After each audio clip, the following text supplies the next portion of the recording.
Hi, it's Emily from Bite Size Vegan, and welcome to a special vegan nugget. YouTube is crammed full of fitness and nutrition advice, but how do you know what's legitimate and what's a total crock? Well, for this video, I've brought in a specialist, Dr. Michael Greger, a physician specializing in clinical nutrition, a New York Times best-selling author, internationally recognized speaker on nutrition, food safety, and public health issues, and the creator of the channel and website nutritionfacts.org. I'd say he's qualified. In fact, he's so dedicated to health that he's walking on a treadmill this entire video. You can find more of my videos with Dr. Greger below and in the sidebar. Captions are available on this video as well. Now, let's get his reactions. I wouldn't be afraid of using a little bit of bacon once in a while. When you're bulking, obviously you can up it a little bit because you need a lot of fat. The fat actually raises your natural testosterone within your body, which will in turn help you actually build more muscle. I mean, it doesn't make any sense nutritionally. I mean, look, so vegans on average have higher testosterone than meat eaters, right? They have higher testosterone than ovo-lactose, higher testosterone. And normally that's not good to have high testosterone because it may kind of accelerate the progression of prostate cancer. But I mean, actually, plant-based diet has shown to actually reverse the progression of prostate cancer. So one could argue it's kind of the best of both worlds, where you have this, these high testosterone levels, but you don't have this high cancer risk. I mean, anyone who says to eat a steak or to eat bacon, obviously, look, bacon is a class 1 carcinogen now, right? The IARC from the World Health Organization. It's carcinogenic. It causes cancer. It used to be a probable human carcinogen. Now it's a definite human carcinogen. You're going to feed that to your kids? Right?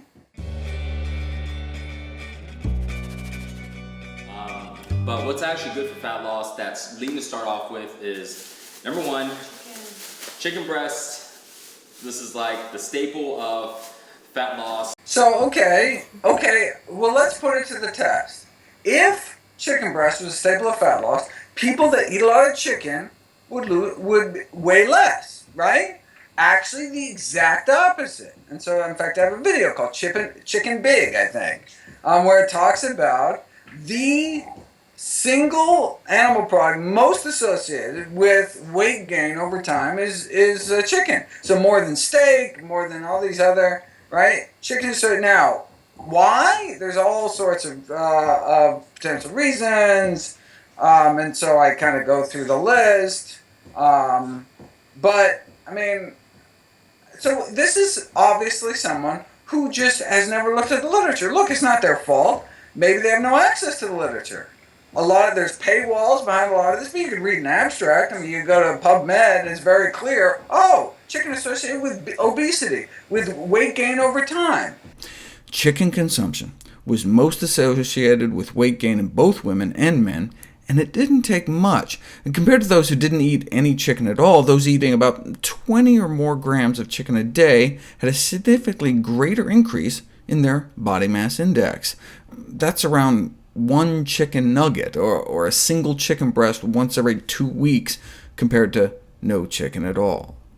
So someone who says that, okay, they weren't born with that knowledge. Where'd they come up with it? They're either parroting somebody else who said it with no basis in evidence, or they just made it, or they just pulled it out of their butt, or Martians told them, or God told them, or who knows, but it wasn't the science, right? Because the science is very clear. And anyone we're using the same database, people, right? So PubMed, PubMed.org, National Library of Medicine is the biggest medical library in the world. So they have the largest database of medical science in the world. You go there and do this. Put in chicken, space, obesity. Enter. And you tell me what you find. Now the final evil food is apples. Yes, I know what you're thinking. My mom said that fruits are good for you. Well, yes, but that's not always true. Now, a small apple contains about 20 grams of sugar, and so does this. So a pack of 2 large Reese's peanut butter cups has about the same amount of sugar as a small apple. Now I know people who eat a few apples a day thinking it's a healthy thing to do and that it's going to help them lose belly fat. But the truth is that you're just filling your belly up with the same amount of sugar as a few packs of Reese's peanut butter cups. That won't get you a 6-pack at all. Thoughts on that? That's funny. Sounds like he works for the sugar industry. I mean, it's just like, okay, so if that was true, people who eat lots of apples should have, cavities, fatty liver disease, hypertension, all the things associated with sugar consumption. Guess what? No, not true. In fact, the opposite. Apple consumption associated with lower cancer risk, on down the list. I mean, like, do these people even think before? Now, it's the kind of thing where it's like, you say something shocking and you get more YouTube hits. Right? So Time says eat more butter on their cover, sells a lot of magazines, but sells the public short. Number one killer, dietary risk factor in the world, not eating enough fruit. Our ingredient list we're going to be using is about 100 grams of just regular deli ham chopped up. The next ingredient we're going to be using is a half a cup of old-fashioned oats, and then we're also going to be using a quarter cup of fat-free shredded cheese. And finally, our last ingredient that we will be using today are just 3 whole eggs. You really don't need to eat anything else with this. Depending on your diet and what you're trying to do, it's a fairly well-balanced meal.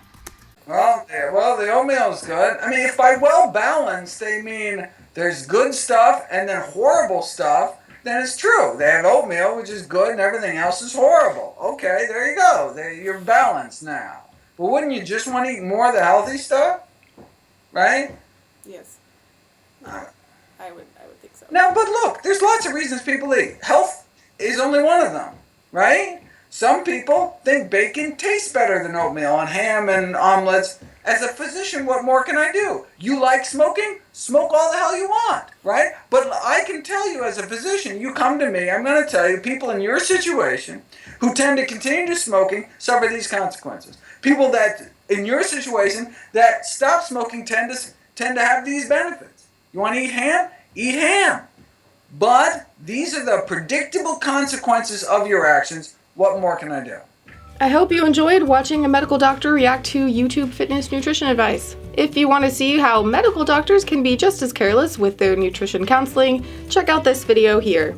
Find more information on nutrition, the Great Egg Conspiracy, and more Dr. Greger videos linked below. If you liked this video, do give it a thumbs up and share it around to entertain and inform. If you're new here, I'd love to have you as a subscriber. I put out fresh content covering all aspects of veganism every Monday, Wednesday, and some Fridays.